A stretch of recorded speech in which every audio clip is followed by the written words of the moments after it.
بسم الله الرحمن الرحيم ياسين والقرآن الحكيم إنك لمن المرسلين على صراط مستقيم تنزيل العزيز الرحيم لتنذر قوما ما أنذر آباؤهم فهم غافلون لقد حق القول على أكثرهم فهم لا يؤمنون إنا جعلنا في أعناقهم أغلالا فهي إلى الأذقان فهم مقمحون وجعلنا من بين أيديهم سدا ومن خلفهم سدا فأغشيناهم فهم لا يبصرون وسواء عليهم أأنذرتهم أم لم تنذرهم لا يؤمنون إنما تنذر من اتبع الذكر وخشي الرحمن بالغيب فبشره بمغفرة وأجر كريم إنا نحن نحيي الموتى ونكتب ما قدموا وآثارهم وكل شيء أحصيناه في إمام مبين واضرب لهم مثلا أصحاب القرية إذ جاءها المرسلون إذ أرسلنا إليهم اثنين فكذبوهما فعززنا بثالث فقالوا إنا إليكم مرسلون قالوا ما أنتم إلا بشر مثلنا وما أنزل الرحمن من شيء إن أنتم إلا تكذبون قالوا ربنا يعلم إنا إليكم لمرسلون وما علينا إلا البلاغ المبين قالوا إنا تطيرنا بكم لئن لم تنتهوا لنرجمنكم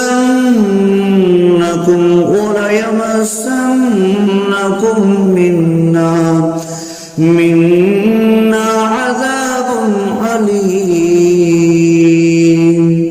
قالوا طائركم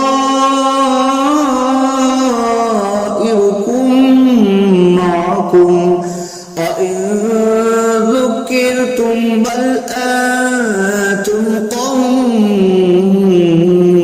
مسرفون وجاء أقصى المدينة رجل يسعى قال يا قوم اتبعوا المرسلين اتبعوا من لا يسألكم أجرا وهم مهتدون وما لي لا أعبد الذي فطرني وإليه ترجعون أأتخذ من دونه آلهة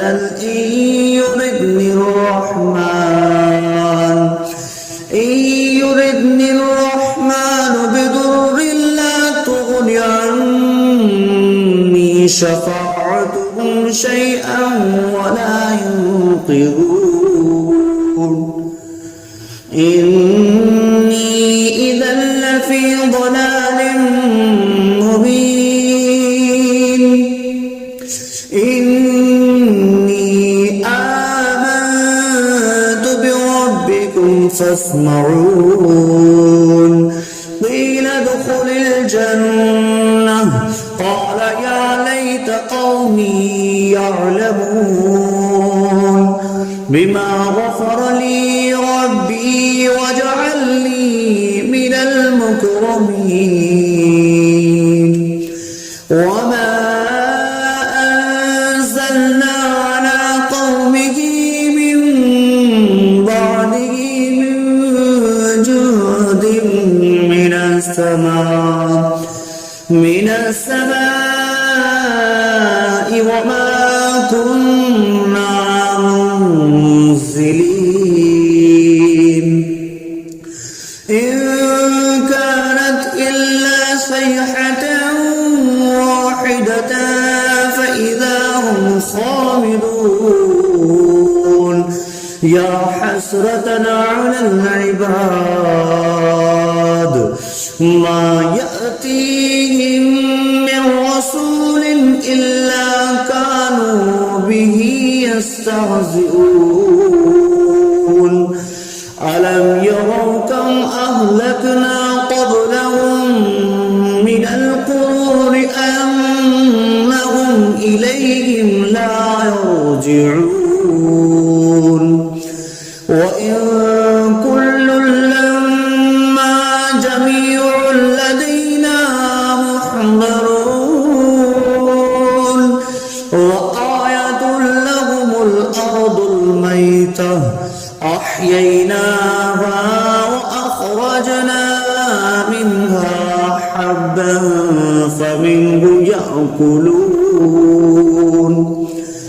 وجعلنا فيها جنات من نخيل وأعناب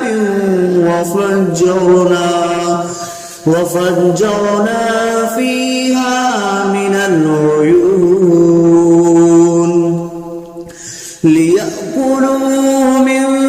ثمره وما عملته أيديهم أفلا يشكرون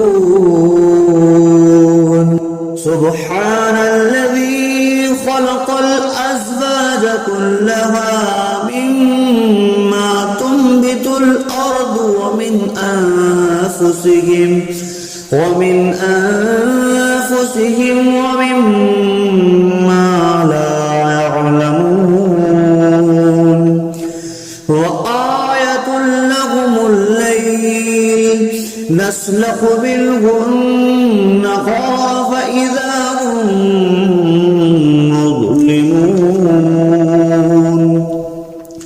والشمس تجري لمستقر لها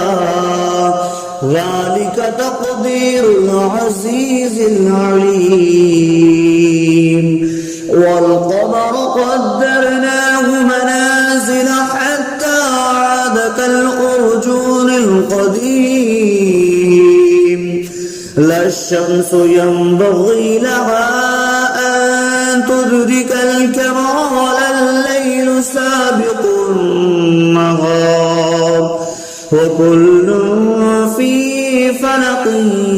يسبحون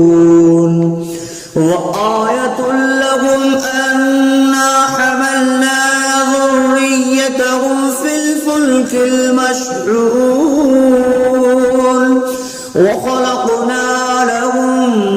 من مثله ما يركبون وإن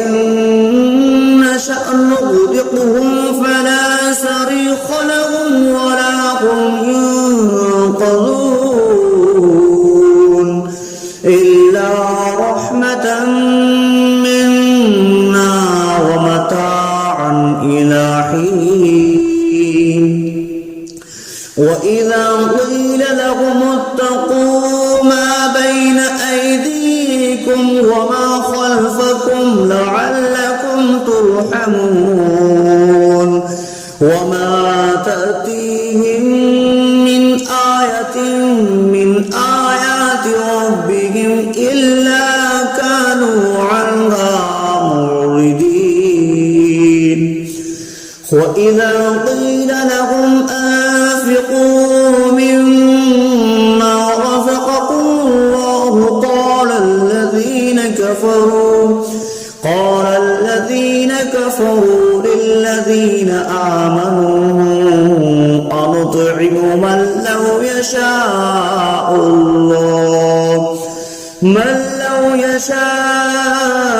الله أطعمه إن أنتم إلا في ضلال مبين ويقولون متى هذا البعد إن كنتم صادقين ما ينظرون إلا صيحة واحدة تأخذهم وهم يخصمون فلا يستطيعون توصية ولا إلى أهلهم يرجعون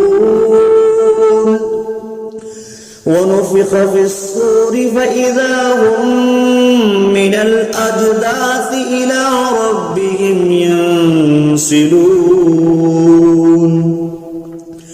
قالوا يا ويلنا من بعثنا من مرقدنا هذا ما وعد الرحمن وصدق المرسلون إن كانت إلا صيحة واحدة فإذا هم جميع لدينا محضرون فاليوم لا تظلم نفس شيئا ولا تجزون إلا ما كنتم تعملون إن أصحاب الجنة اليوم في شغل فاكهون هم وأزواجهم في ظلال على الأرائك متكئون لهم فيها فاكهة ولهم ما يدعون سلام قولا من رب رحيم وامتازوا اليوم أيها المجرمون ألم أعهد إليكم يا بني آدم ألا تعبدوا الشيطان إنه لكم عدو مبين وأن اعبدوني هذا صراط مستقيم ولقد أضل منكم جبلا كثيرا أولم تكونوا تعقلون هذه جهنم التي كنتم توعدون اصلوها اليوم بما كنتم تكفرون اليوم نختم على أفواههم وتكلمنا تكلمنا أيديهم وتشهد أرجلهم بما كانوا يكسبون ولو نشاء لطمسنا على أعينهم فاستبقوا الصراط فأنى يبصرون ولو نشاء لمسخناهم على مكانتهم فما استطاعوا مضيا ولا يرجعون ومن نعمره نكسه في الخلق أفلا يعقلون وما علمناه الشعر وما ينبغي له إن هو إلا ذكر وقرآن مبين لينذر من كان حيا ويحق القول على الكافرين أولم يروا أنا خلقنا لهم مما عملت أيدينا أنعاما فهم لها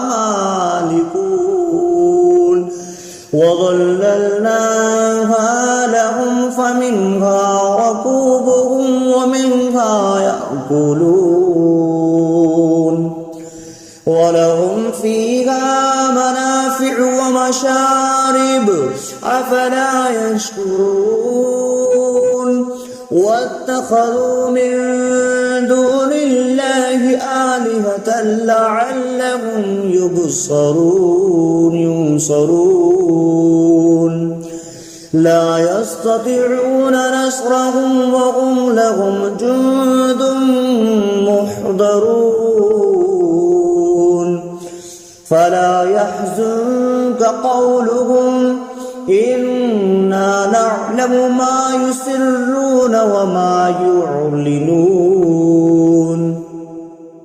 أولم ير الإنسان أنا خلقناه من نطفة فإذا هو خصيم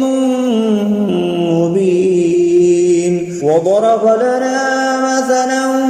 ونسي خلقه قال من يحيي العظام وهي رميم قل يحييها الذي أنشأها أول مرة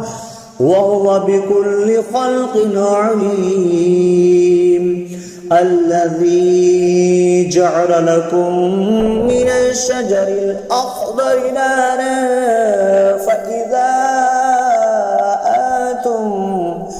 فإذا أنتم منه توقدون أوليس الذي خلق السماوات والأرض بقادر على أن يخلق مثلهم بلى وهو الخلاق العليم إنما أمره إذا أراد شيئا أن يقول له كن فيكون فسبحان الذي بيده ملكوت كل شيء وإليه ترجعون بسم الله الرحمن الرحيم الرحمن علم القرآن خلق الإنسان علمه البيان الشمس والقمر بحسبان والنجم والشجر يسجدان والسماء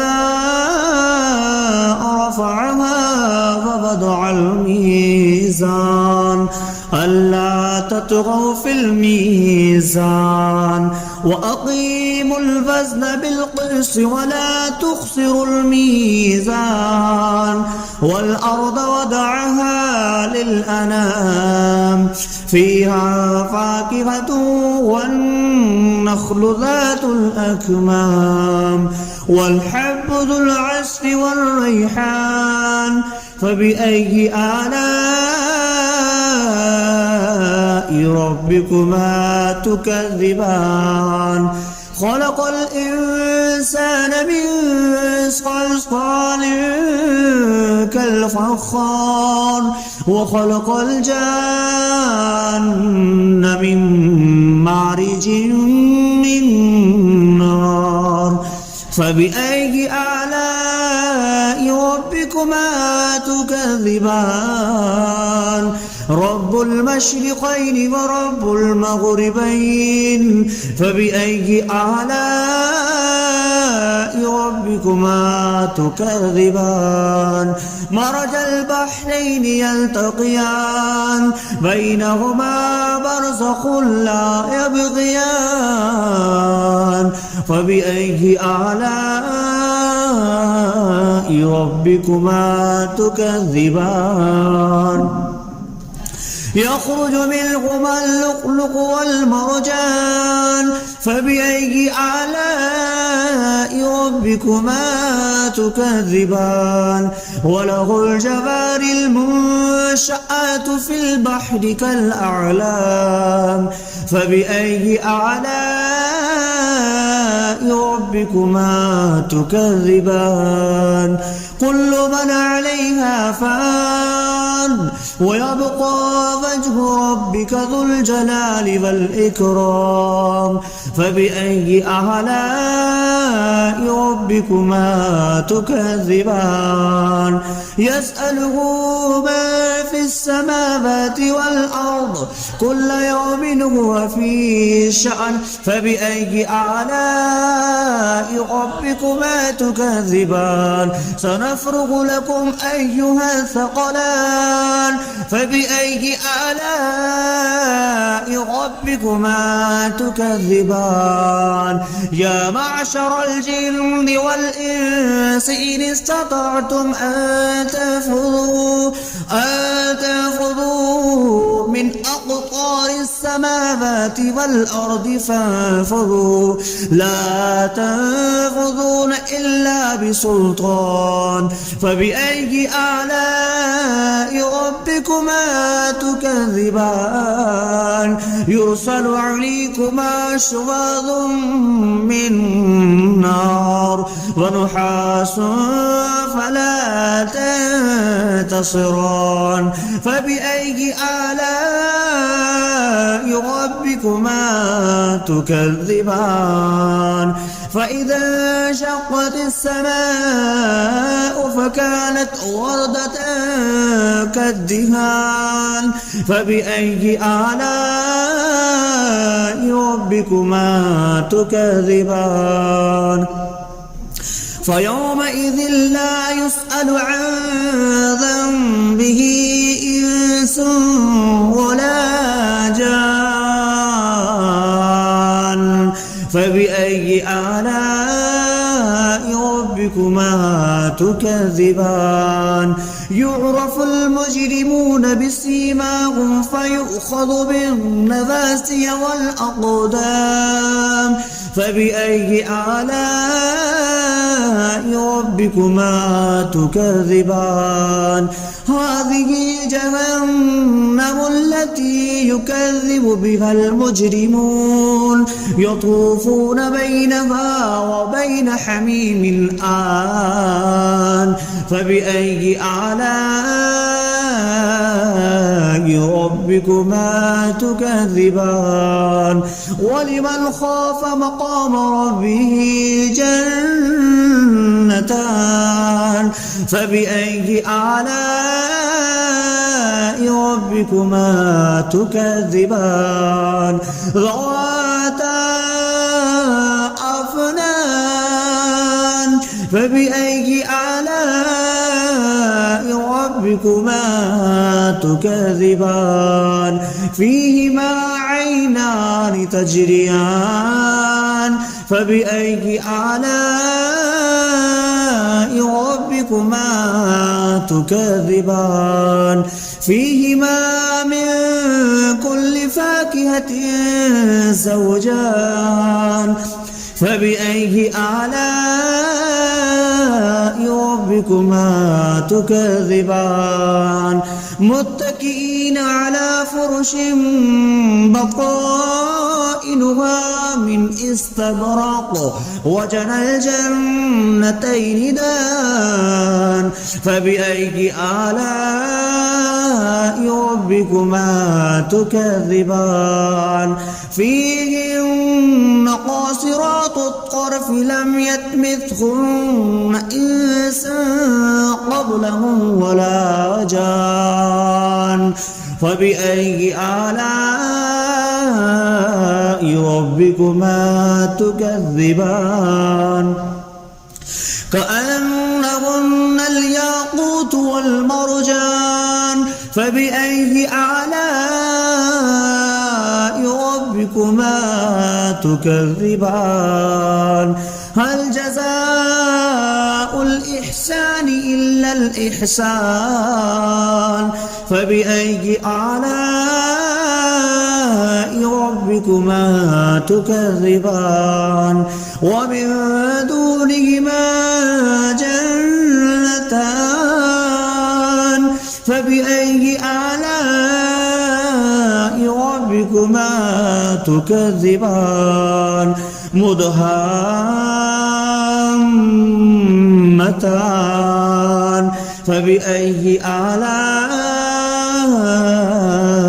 ربكما تكذبان فيهما عينان نضختان فبأي آلاء ربكما تكذبان فيهما فاكهة ونخل والرمان فبأي آلاء ربكما تكذبان فيهن خيرات حسان فبأي آلاء ربكما تكذبان حور مقصورات في الخيام فبأي آلاء ربكما تكذبان لم يطمثهن إنس قبلهم ولا جان فبأي آلاء ربكما تكذبان متكئين على رفرف خضر وعبقري حسان فبأي آلاء ربكما تكذبان تبارك اسم ربك ذي الجلال والإكرام صدق الله العظيم.